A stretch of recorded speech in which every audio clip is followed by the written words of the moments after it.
तो कहानी की शुरुआत होती है मैसन और एमिलिया नाम के एक कपल से, जो अपने प्राइवेट जेट में बैठकर एक आलीशान पार्टी अटेंड करने जा रहे थे। जिसके बाद वह बहुत जल्द उस पार्टी में पहुंच जाते हैं और उसे एंजॉय भी करने लगते हैं। लेकिन वहीं थोड़ी देर बाद उनकी मुलाकात एक प्रेज नाम के आदमी से होती है, जो वहां पर आए लोगों में से काफी अमीर था और इस पार्टी को भी वही होस्ट कर रहा था। और वही बातों बातों में मिशन उसे बताता है कि उसके पास कार्स का बहुत अच्छा कलेक्शन है। और वहीं ये सुनकर प्रेस भी खुश हो जाता है, क्योंकि उसको भी कार्स कलेक्ट करना काफी पसंद था। जिसके बाद वो मेसन और एमिलिया को अपने प्राइवेट गराज में ले जाता है, ताकि वो इन दोनों को अपनी कार्स का कलेक्शन दिखा सके। जहां पर प्रेस उन दोनों को उसकी एक फेवरेट कार दिखाता है, जिसकी कीमत लगभग $200 मिलियन की थी। वहीं इसे देखते ही मैसन को ये कार काफी पसंद आ जाती है, इसलिए वह और एमिलिया इसमें बैठकर इसे फील करना चाहते थे। जिसके बाद प्रेस ने भी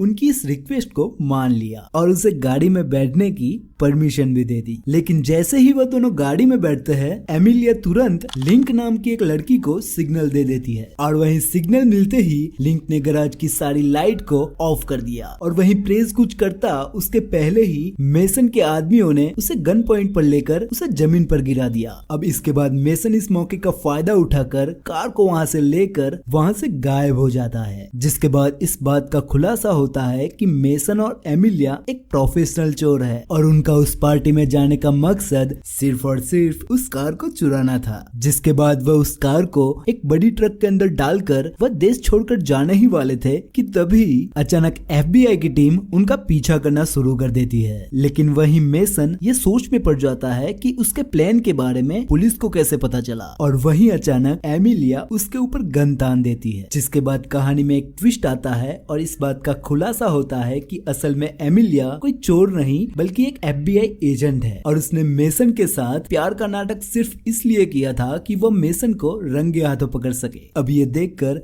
मेसन का दिल पूरी तरह से टूट जाता है, क्योंकि वो एमिलिया को दिलो जान से प्यार करता था। लेकिन इसके बावजूद भी मैसन अपनी टीम को प्लान B के बारे में बताता है और वहीं ये ऑर्डर मिलते ही उन्होंने अपनी सारी गाड़ियों को पानी में उतार दिया। अब इस प्लान के चलते वह लोग इस कार को तो नहीं चुरा पाए, पर उनके हाथ लगने से वो बाल बाल बच गए। जिसके बाद हम 3 महीने बाद का सीन देखते हैं, जहाँ पर अब मेसन ने चोरी करना छोड़ दिया था और शहर के बाहर वह एक आम आदमी की तरह अपनी जिंदगी बिता रहा था। और वहीं कुछ दिन बाद उसका छोटा भाई सॉन उसके पास आता है, जिसके बाद वह उसे बताता है कि वह और उसकी टीम एक बैंक में चोरी करने का प्लान बना रहे हैं और वह मेसन को भी इस प्लान में शामिल करना चाहता है। लेकिन मेसन उसे साफ मना कर देता है कि उसने वह काम काफी टाइम से छोड़ दिया है और अब वो उस झमेले में बिल्कुल नहीं पड़ना चाहता। फिर भी सॉन उसे मनाने की काफी कोशिश करता है, लेकिन मेसन तो अपनी बात पर अडिग था। वह उसे फिर से मना कर देता है, जिसके बाद सॉन वहाँ से चला जाता है। लेकिन जाने से पहले वो मेसन को एक फोन देकर जाता है, क्योंकि जब उसका इरादा बदल जाए तो वह उस प्लान को और उसकी टीम को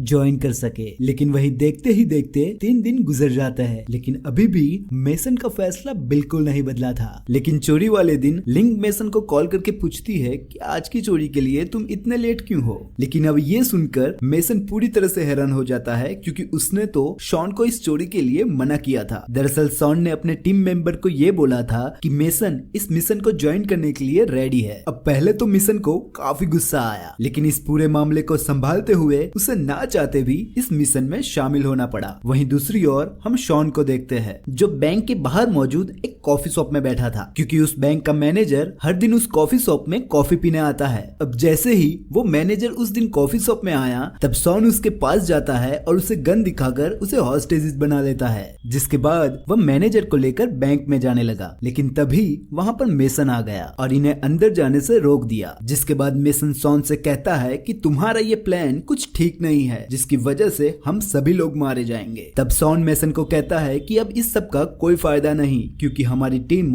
ऑलरेडी बैंक के अंदर जा चुकी है। जिसके बाद ये तीनों लोग बैंक में जाते हैं, जहाँ पर मेसन देखता है कि उसकी टीम के सभी लोग भेस बदलकर आम लोगों के बीच में घुल मिल गए थे। वहीं इधर शॉन मैनेजर को लेकर एक कोने में चला जाता है और उससे दरवाजा खोलने के लिए कहता है, लेकिन वही मैनेजर बड़ी चालाकी से दरवाजा खोलने की जगह बैंक का सिक्योरिटी अलार्म बजा देता है और वहीं अलार्म के बजते ही पूरी बैंक में खलबली मच जाती है और वहीं बैंक के सिक्योरिटी गार्ड इन चोरों पर गोलियां बरसाने लगते हैं। लेकिन मेसन की टीम ने बड़ी चालाकी से उन गार्ड का काम तमाम कर दिया और बैंक में मौजूद सभी लोगों को हॉस्टेजेस बना लिया। जिसके बाद मेसन शॉन से कहता है कि असल में तुम्हारा टारगेट है क्या। तब शॉन बताता है कि वह एक लॉकर की तलाश में है जो एक इसाबेल फोरो नाम की औरत को बिलोंग करता है और उस लॉकर में एक हार्ड ड्राइव है जिसके अंदर कहीं मिलियन करोड़ की क्रिप्टो करेंसी है। अब ये सुनकर मेसन उस मैनेजर को लेकर बैंक के वार्ड में जाता है और उसे उस लॉकर को खोलने के लिए कहता है। लेकिन यहाँ पर एक ट्विस्ट आता है। दरअसल एक चाबी उस मैनेजर के पास थी और दूसरी चाबी उस लॉकर के ऑनर के पास यानी कि लिजाबेल के पास, और वह लॉकर तभी खुलेगा जब ये दोनों चाबी एक साथ उस लॉकर के अंदर जाएगी। लेकिन कहानी के अंदर सबसे बड़ा ट्विस्ट अब आता है क्योंकि इस लल्लू राम को यानी कि इस शॉन भाई साहब को कुछ भी पता नहीं था दूसरी चाबी के बारे में और ये बिना ही पता लगाए बैंक लूटने चले आए थे। और अब जैसे ही ये बात मेसन को पता चलती है तो मेसन गुस्सा होकर उस पर चिल्लाने लगता है। वह उसे कहता है कि तू चोमू है क्या, तेरे को पता नहीं चलता कि तू पहले चाबी के बारे में पता करे। वो उसे कहता है कि तुम लोगों की यही प्रॉब्लम है, तुम्हें फालतू में हीरोगिरी करने का शौक चढ़ जाता है। जिसके बाद वो कैमरे में देखकर लिंक को कहता है कि तुम उस लॉकर को हैक करो और उसकी सिक्योरिटी को बाईपास कर उसे खोल दो। जिसके बाद लिंक ने अपना स्मार्ट दिमाग लगाया और कुछ ही मिनट में उसे खोल दिया। लेकिन जब इन्होंने उस लॉकर को खोलकर देखा तो उसमें से इन्हें हार्ड ड्राइव जैसा कुछ नहीं मिला और वहीं यह देखकर मैनेजर हंसने लगता है और मेसन से कहता है कि यह तो सिर्फ डिकॉय बॉक्स है और वह असली बॉक्स कहाँ है उसके बारे में तो मुझे भी नहीं पता। अब ये सुनकर मेसन का दिमाग भड़क उठा और उसने शॉन को इस खराब प्लानिंग के बारे में काफी सुनाया। और वहीं दूसरी तरफ हम FBI की टीम को देखते हैं जो पूरी फौज लेकर बैंक के बाहर आ चुकी थी और वहीं इस मिशन की लीडर और कोई नहीं बल्कि मेसन की ही एक्स गर्लफ्रेंड एमिलिया थी। अब यहाँ एमिलिया मेसन की टीम को कांटेक्ट करती है जहाँ लिंक उसे अपनी बातों में उलझाने लगी। लेकिन एमिलिया इस तरीकों से वाकिफ थी इसीलिए वह लिंक से कहती है कि तुम मुझे फौरन मेसन से बात करवाओ। अब यहाँ लिंक मेसन को बताती है कि तुमसे FBI बात करना चाहती है। जिसके बाद मेसन शॉन से उस मैनेजर के ऊपर नजर रखने को बोलता है और जल्दी से लिंक के कमरे में पहुंचता है। लेकिन जब उसने वहां एमिलिया की आवाज सुनी तो उसकी पुरानी यादें फिर से जाग उठी। लेकिन मेसन खुद को याद दिलाता है कि अब एमिलिया उसकी दुश्मन है और वो उसकी टीम को पकड़ने आई है। इसके बाद मेसन एमिलिया को नेगोशिएट करना शुरू करता है और उससे कहता है कि तुम अपनी टीम को बैंक से 50 फीट दूर कर लो वरना मैं एक एक करके इस हॉस्टेजेस को मार दूंगा और उसी के साथ तुम हम सब के लिए पिज्जा का इंतजाम करो और उस पिज्जा बॉक्स को डिलीवर करने के लिए तुम खुद बैंक के अंदर आओ। अब एमिलिया इस डिमांड को मान लेती है लेकिन उसने बदले में मेसन से उन हॉस्टेजेस में से किसी 2 लोगों की रिहाई मांगी और वहीं मेसन ने भी बिना आनाकानी किए इस डिमांड को मान लिया। वहीं इसके बाद मेसन की टीम ने सभी हॉस्टेजेस को ऊपर वाले हॉल में शिफ्ट किया और एमिलिया का इंतजार करने लगे। अब थोड़ी देर बाद एमिलिया ने खाने पीने का इंतजाम किया और उसे लेकर बैंक के अंदर पहुंची जहां उसकी मुलाकात मेसन से हुई जो उसे देखकर काफी खुश हुआ और उससे प्यार भरी बातें भी करने लगा। हालांकि एमिलिया इन बातों पर ध्यान नहीं देती बल्कि वह तो मेसन को सरेंडर हो जाने को कहती है। लेकिन मेसन इसके लिए साफ इनकार कर देता है और एमिलिया को बैंक से बाहर भेज देता है। जिसके बाद मेसन ने बैंक में मौजूद सभी हॉस्टेजेस को खाना खिलाया और डील के मुताबिक 2 लोगों को रिहा कर दिया। लेकिन तभी कुछ ऐसा हुआ जिसकी उम्मीद किसी को भी नहीं थी। दरअसल उस मैनेजर ने शॉन पर हमला कर दिया और उसकी गन लेकर वहां से फरार हो गया। अब ये देखकर मेसन भी उसके पीछे भागा और एक लंबी भाग दौड़ के बाद आखिर में वो मैनेजर पकड़ा गया।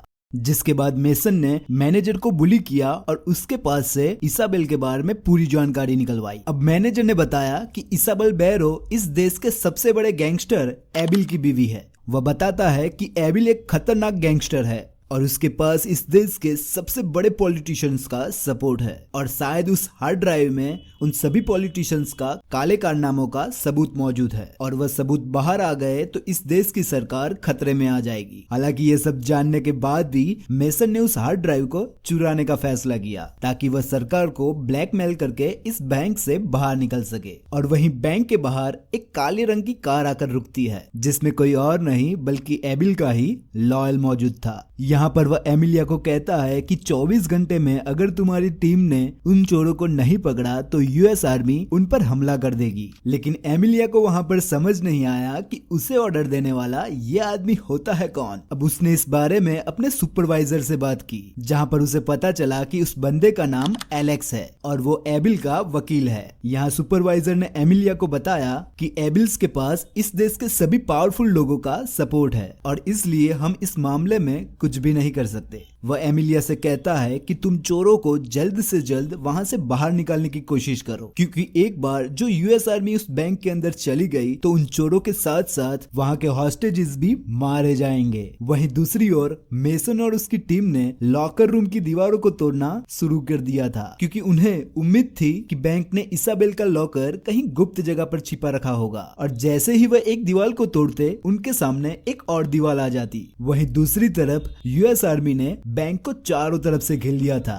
और अंदर घुसने की तैयारी करने लगे थे। अब ये देखकर एमिलिया ने मेसन को कॉल किया और उसे सरेंडर हो जाने को कहा, क्योंकि अगर एक बार भी यूएस आर्मी अंदर चली गई तो इन चोरों की मौत पक्की है। लेकिन मेसन ने एमिलिया से ये कहा कि तुम एक काम करो, न्यूज में ये बात लिख कर दो कि यूएस आर्मी बैंक पर हमला करने वाली है, क्योंकि अगर एक बार मीडिया बैंक के बाहर आ गई तो यूएस आर्मी कोई एक्शन नहीं ले पाएगी। अब मेसन की ये बात सुनकर एमिलिया ने बिल्कुल वैसा ही किया और मीडिया वालों को ये बात लिख कर दी और देखते ही देखते मीडिया बैंक के बाहर आ गई और ये खबर पूरी दुनिया में फैल गई। और वहीं ये सब देख एफबीआई का हेड बहुत नाराज हुआ और उसने एमिलिया को इस केस से बाहर निकाल दिया। इसके बाद उसने मेसन को कॉल किया और उसे धमकी देते हुए कहा कि अगले 15 मिनट में तुम्हारी टीम ने सरेंडर नहीं किया तो हम बैंक के अंदर आ जाएंगे। और वहीं मेसन की टीम को वो कमरा मिल गया था जिसमें लिसाबेल के लॉकर को रखा गया था। अब लॉकर के मिलते ही मेसन ने लिंक से कहा कि तुम इस लॉकर को हैक करो और इसके पासवर्ड को बाईपास कर इसे खोल दो। लेकिन इस पर लिंक ने कहा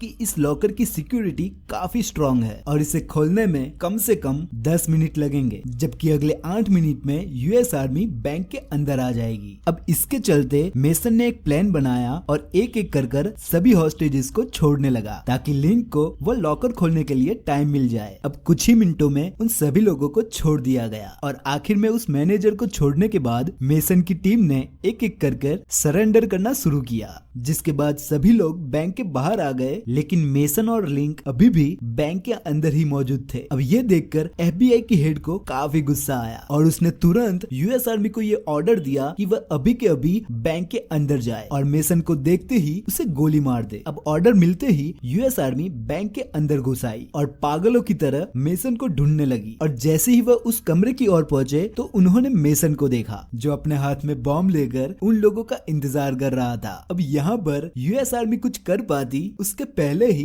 एक जोरदार धमाका हुआ और मेसन के साथ साथ यूएस आर्मी के सभी सोल्जर भी मारे गए। और वहीं शॉन की इस खराब प्लानिंग के चलते मेसन को अपनी जान गंवानी पड़ी। अगर आपको भी ऐसा लगता है तो थोड़ा वेट कीजिए, क्योंकि इस कहानी का असली ट्विस्ट अभी बाकी है। अब इस घटना के कुछ महीनों बाद एमिलिया ने एफबीआई से रिजाइन कर दिया, क्योंकि वह इन करप्ट लोगों के साथ काम नहीं करना चाहती थी। अब रिजाइन देने के बाद वह अपनी छुट्टियां मनाने के लिए एक प्राइवेट आइलैंड पर गई, जहां पर मेसन उसका इंतजार कर रहा था। अब यहाँ पर इस बात का खुलासा होता है कि मेसन और एमिलिया शुरू से ही एक ही टीम में थे और इन दोनों ने जानबूझकर प्रेस की उस कार वाली चोरी को नाकाम किया था ताकि एफबीआई को एमिलिया पर यकीन हो सके। जिसके बाद ये कहानी फ्लैशबैक में जाती है और हम उस धमाके के कुछ टाइम पहले की कहानी देखते हैं, जहां पर यूएस आर्मी जब बैंक के अंदर आई थी तब मेसन ने उनसे एक डिमांड की थी कि वह एबिल के वकील एलेक्स से मिलना चाहता है और वहीं ना चाहते हुए भी उन्हें मेसन की यह डिमांड माननी ही पड़ी, क्योंकि वह सारे सबूत अब मेसन के हाथ लग चुके थे। जहां थोड़ी देर बाद एलेक्स मेसन को मिलने पहुंचा, जहां पर मेसन उसे धमकी देते हुए कहता है कि अगर तुमने मेरे अकाउंट में $500 मिलियन नहीं डाले तो मैं ये सारे सबूत पब्लिक कर दूंगा। जिसके बाद वह ये भी कहता है कि इतना ही नहीं, इसके साथ साथ तुम्हें मुझे और मेरी टीम को एक नई पहचान देनी होगी ताकि हम उस नए नाम के साथ एक नई जिंदगी शुरू कर सके। अब जबकि वह सारे सबूत मेसन के पास थे तो एलेक्स कर भी क्या सकता था, इसलिए वह सारी डिमांड को मान लेता है। जिसके बाद बैंक में एक फर्जी धमाका किया गया जिससे लोगों को ये लगे कि मेसन इस धमाके में मर चुका है है, जिसके बाद हम मेसन और एमिलिया को देखते हैं जिन्होंने चोरी चकाती छोड़ दी थी और एक नई जिंदगी की शुरुआत की थी। और इसी के साथ ये कहानी भी यहाँ खत्म होती है। तो अगर आपको ये वीडियो पसंद आया है तो प्लीज वीडियो को लाइक करना और चैनल को सब्सक्राइब करना। तो मिलते हैं अगले वीडियो में, तब तक के लिए take care, bye bye, Radhe Radhe.